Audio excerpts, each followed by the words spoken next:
Format of my daily vlogs. I share my exercise, answer questions from the previous day's vlogs, and then I talk about whatever topic that I want to talk about for the day. So feel free to use the timestamps below as you see fit. Exercise of the day. Today is day number 6 of my calendar club challenge. So I went out on a 6-mile run this morning. Gonna throw the map up here, splits up here. So far, so good. 6 days down, 25 more days to go. And after my 6-mile run, and also after my dentist appointment, went to go get a cleaning and a checkup, and everything is good to go. I did some body weight pull-ups, ended up doing body weight for 17 sets of 15 reps per set. And one of the middle sets, again, slow card, right speed. I should have learned from last time. I was lagging on it and I didn't grab that upgraded SD card. I am grabbing it today. It is in my Amazon cart and I'm going to order it right after this. And those pull-ups, those last 2 sets shown were rough. I actually only did 14 reps and then my grip was slipping, so I had to let go, reset, and then do that last rep. And especially the very last set, there was definitely a lot of kipping. Let's get to some questions. First question comes from Time Trial Running. He asked, do you think that people who enjoy fitness are more of the go-getters in the world, such as financially free? I don't think so. I don't think that you need fitness to be a go-getter. I do think that you need that one thing. And that one thing for you is different for everyone else. So for me, it's fitness.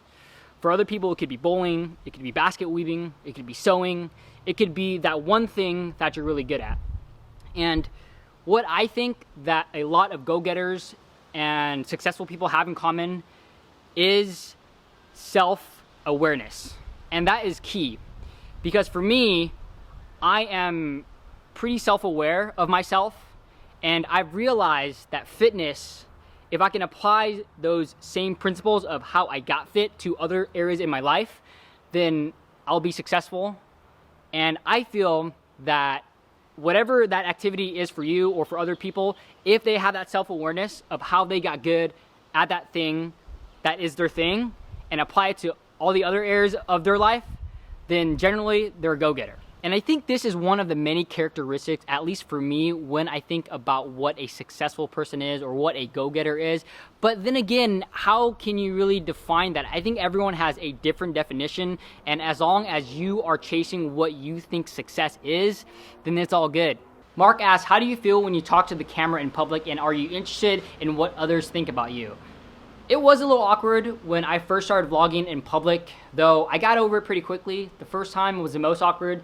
And then the second time, a little bit less. And then the third time, less and less and less and less. And over time, you just get used to it because of especially the landscape of what we live in today. We live in a world of YouTube.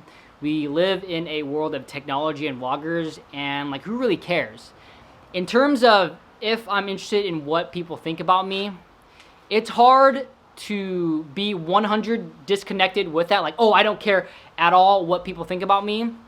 Though how I like to approach it is that if you've ever read the 4 Agreements, or if you haven't, it's a really good book. And one of the big things in that book is that when someone thinks or says something about you or to you, whether that's good or bad, like, hey, you're a terrible person, or complimenting you, hey, you're a great person, that thing that they said is a reflection of them and not of you.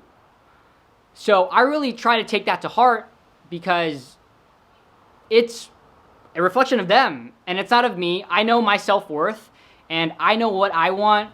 So yeah, I don't really care. Brandon Harper asks, with the 10% rule, what if you're not running at all right now? How many miles per day and per week would you recommend? Honestly, if you're not running at all right now, I'd probably start somewhere between 10 and 20 miles per week. And I know that is a huge range, and it's a huge range because one of the most important factors in picking, choosing where to start is your current fitness level. So assess your current fitness level and pick where you think that you should start. Obviously 20 is you're pretty fit and 10 is not so much. In terms of how many days per week that you should run, I would recommend 3 to 5. And in terms of how many miles, it can be 2 to 3 or 4 miles per week. I think that is a good starting point. And all of this, again, is very moldable depending on your current fitness level.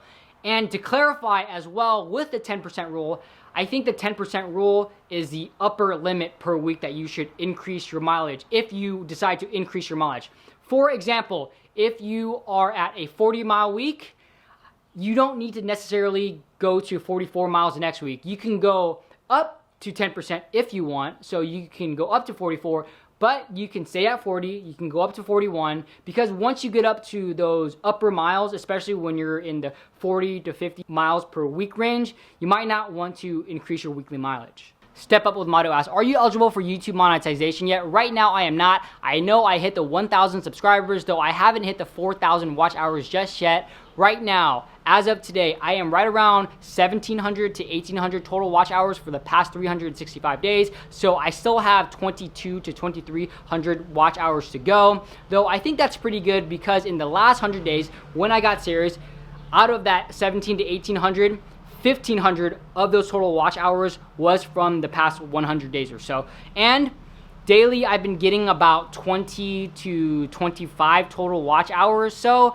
I think I'll be there in 3 to 6 months. Jeremy asks, is the 10-minute rule an algorithm thing? The 10-minute rule is not necessarily a rule, it's more of a recommendation. So when you get monetized, if you make your videos 10 minutes or longer, you will be able to place more ads and therefore make a little bit more money. Miles B Running asks, what is your Strava account? I'm gonna put a screenshot of my Strava account right here. Vincent Luu, go add me so we can be running friends. Go Kiwi asks, do you run marathons? What my favorite marathon is, and what my personal best is for 5K, 10K, half marathon, marathon, and what is my favorite distance. So I've actually only ran one marathon in my life. That was last year, San Diego Rock and Roll. Very, very slow, as I mentioned yesterday, 5 hours, 17 minutes.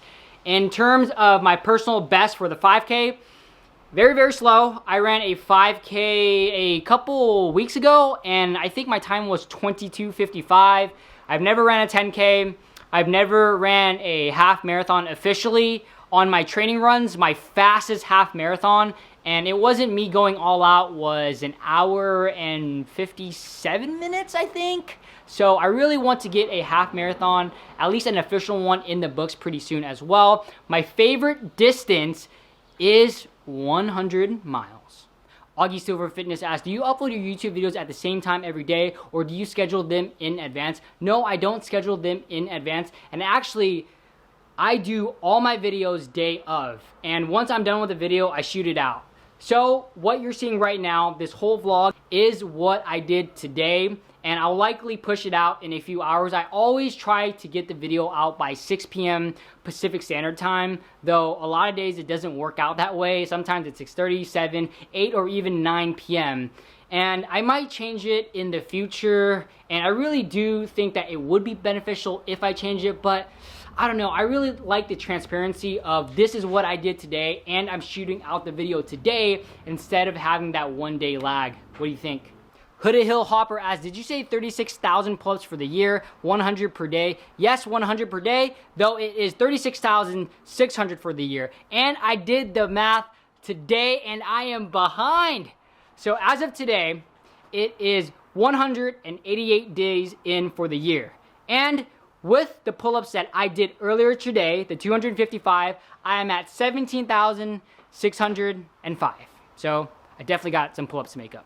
Brandon Harper back with a second question. He asked, is it hard keeping up with all the comments and the time commitment as your channel grows? Yes, 100%. It is getting to the point of where I don't have enough time in the day. And I've moved things around and I've become hyper efficient on how I approach YouTube, especially commenting, though it still feels like I don't have enough time in the day. Granted, my daily videos take 3 to 4 hours per day of editing, filming, of everything to create that one video. But I'm spending probably an hour, at least an hour, probably an hour and a half to 2 hours every single day getting back to my comments. And I think it's just part of it. And I really don't not want to get back to the comments, though I just need to become a little bit more efficient because right now people are leaving, and a lot of people are leaving super comments. And because you all are leaving super comments, I don't just want to be like, cool, thanks, that's it. Like, I want to give my take on whatever you said because I appreciate the time that you took, so the least that I can do is comment back something thoughtful as well. But to answer your question, yes, It is crazy the amount of time I am spending. Yeah. Ollie Ollie. This is one of her favorite toys. And this is where she likes to sleep at night. Ollie. Ollie. There you go. Daily dose of my kitty cat. So, it's been a while since I've used my GoPro, and it's just been sitting on my desk, so I thought I'd take it for a spin, because today is vlogging experiment number 2, walk and talk. Because yesterday when I was using the Canon M50, it got kind of heavy, and I was only out for like 6 minutes. So I was like, you know what? I have my GoPro, plus it has a media mod, so let's take this baby out for a spin. And something that I've been thinking about, and you know, I just think a lot throughout the day and the week, is that you can't be afraid to ask. This is actually a skill that I've learned right around 3 years or so ago when I worked as a recruiter. And one of the many things that I learned is this skill of asking. And you can't be afraid to ask, because you'd be surprised. Like, most people want to help. And I know if you ask me a question, I try my best to answer it, no matter who you are. Like, I don't hold back. And that's just something that I think is a valuable skill to have, because you have to use your resources. And this is something that I've come to learn as well. And it kind of goes hand in hand of using your resources around you, because like, the people around you generally want to see you succeed. And this doesn't just go for like YouTube, like it can literally be anything. Like, for example, if you have questions on, you know, editing, let's say, or photography, or whatever it is, pick your subject. There's probably someone in your network, whether you recently just met them, and it might just be from the YouTube community, or it could be someone that you've known for a long time, from high school. Like, why are you afraid to ask that other person? Like, they have the knowledge, and generally speaking, because you know that person, like, they won't rip you off, or you know that they're truthful. So in the past few years, well, I guess 3 years, right? Because I learned this skill 3 years ago. I've really not been afraid to ask, because I'm coming over with good intentions. Like, I'm just honestly curious. And yeah, I think you'd just be surprised. So don't be afraid to ask. Like, if you see someone on YouTube, like, just send them a DM. What's the worst that can happen? The worst that can happen from asking is that they say no. And that's not that bad. Like, they say no. But you also have to ask them in a nice way. You can't just be like, hey bro, like, tell me how you did that. Like, no, like, there's a way to approach it. Like, hi blank, my name is Vince. I actually found your channel through blah, blah, blah, blah, blah. I saw that you did this on your videos, and I was just wondering, you know, like, do you have any insight, or do you have any resources that you would recommend for me to get started on that thing? Yeah, just ask. And I'll give you a few examples. The recent connection that I've made with Kevin, and I gave him a shout out the other day, but he's really become like my camera guy, or camera, videography, whatever you want to call it. And just today, I was just asking him, like, hey, slow card write speed again, that you saw earlier in my vlog. Like, what's up with that? There's these numbers on a memory card, a 10, a 1, and a 70. Like, which, like, how do I know which one it is?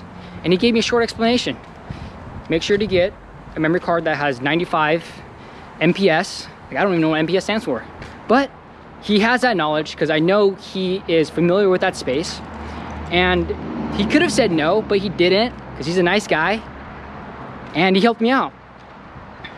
And same thing goes for pretty much anything else. Like, I know when people ask me fitness stuff, I want to give you that advice, because I am happy that you're interested in that topic. Like, I'm not gonna charge you any money. Kevin's not gonna charge me any money. And if they do charge you money for that, for answering that question, like, what kind of, like, who does that? Like, there's probably someone that you don't want to be around anyways. So what I'm trying to say is, don't be afraid to ask, because you'd be surprised at how nice people are. So thanks for watching. Hope you all enjoyed that video. Please give this video a thumbs up. It really helped me out. If you haven't already subscribed to my channel, make sure you hit that subscribe button right here. And if you want to catch another one of my videos, there's a video right here, and there's a video right here. See you all tomorrow.